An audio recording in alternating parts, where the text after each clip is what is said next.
My name is Richard Gardner, and I live in Rogers, Arkansas, and I'm a owner of Specialized Physical Therapy. I currently have 2 full-time therapists that work for me, and I see patients about 25 hours a week. I opened up the clinic in January of 2020, so we're getting close to the end of our 3rd year of operation.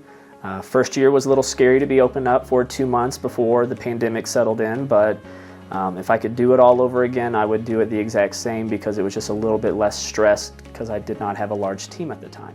So we've been with Meg Billing since about July of 2020 is when we switched over. So I'm also a platinum member of Meg Academy, and so we utilize those 2 services. Probably like a lot of practice owners, we go to PT school and we learn how to be physical therapists. We do not go to business school. We do not know, like if somebody would have said, do you know what a balance sheet is? Do you know financials? Do you know what the divisions of your company should be? I opened up and thought I had to wear every single hat and that it was 100% me to do it all. But also as a therapist, we tend to always resort back to thinking that our best service to our practice is working the treatment table and treating patients.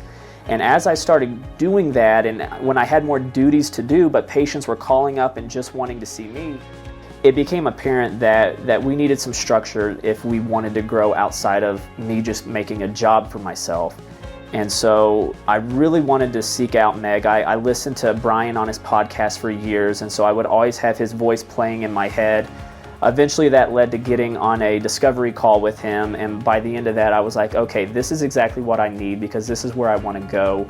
I needed to get my company organized. I needed to figure out who I could delegate duties to, and I needed to figure out what my time was best spent doing in order to help grow and scale my practice.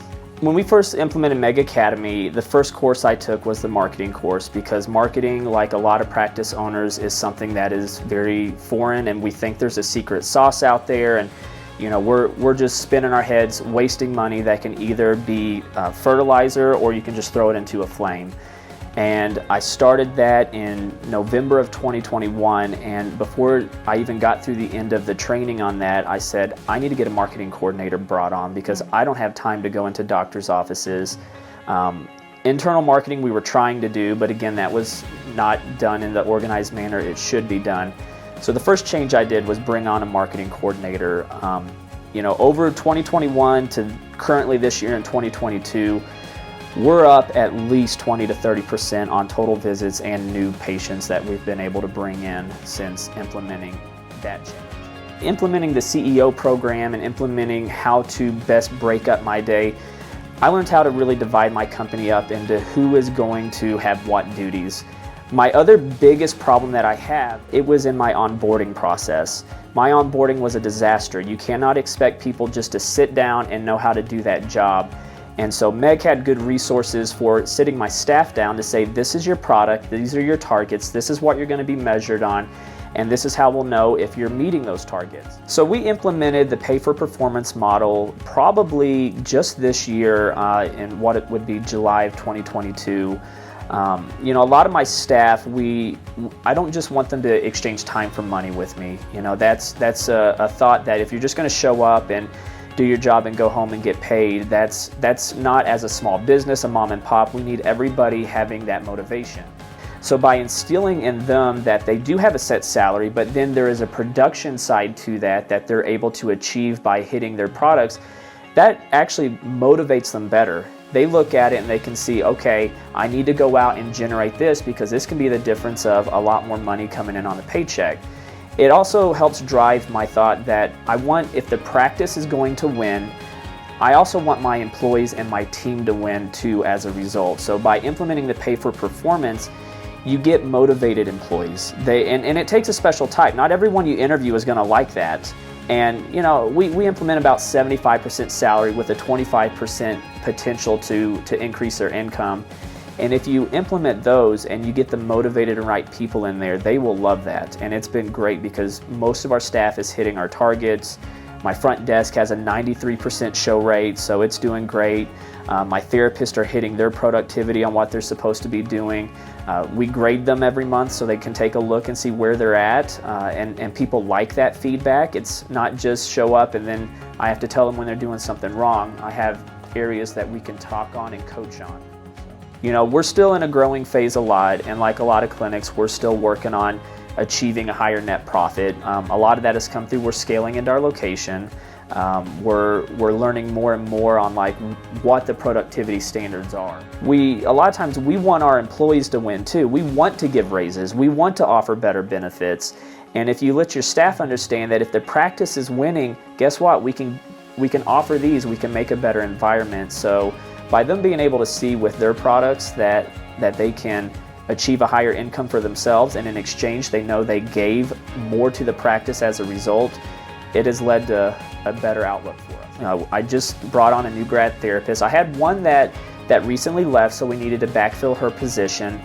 She was a new grad that came on, and part of her onboarding, you know, first of all in the interview process, we're able to talk about what our expectations are. So I said, I want you to get up to speed as fast as possible. The clinic's in a financial spot that over the next 3 months, I can pay for all of these courses, a good, you know, $6,000 or $7,000 to fly you here and do these courses. And that makes an exciting environment that a new grad would want to work in when they feel I'm going to get flooded with all this Con Ed right away.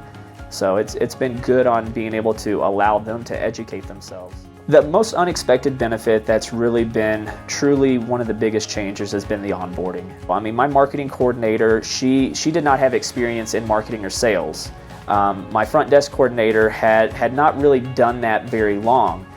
My biggest hiring philosophy is I always believe hire the person, the personality. Are they going to be a good fit for your culture? Because those are things I can't pay to change, you know, on what their upbringing is. But I can train them to either be the best therapist, or if they don't know how to be a marketing coordinator, good news is I have a whole group I've partnered with that will teach you how to do this through, you know, videos and interactive learning, and then knowing what your products are.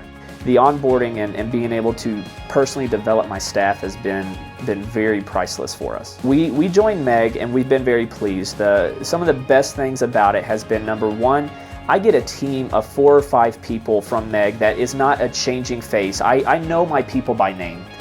Sometimes by faces too, because we get on Zoom calls once a month and we go over my billing stats.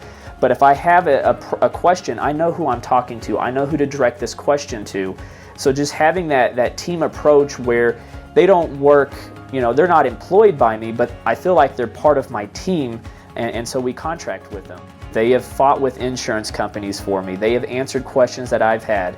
They took a look at our claims. If there's issues, I brought on a new therapist. She's a new grad. Guess what? She has to have a cosigner on every note, so things aren't accidentally getting submitted with denials. They look at all of that for me before it goes out.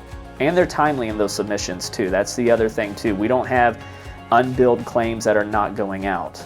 Yeah, so if I could do it again, I would have signed up from the start, and I would have spent my few months before I opened my practice educating myself instead of getting in and going through the school of hard knocks.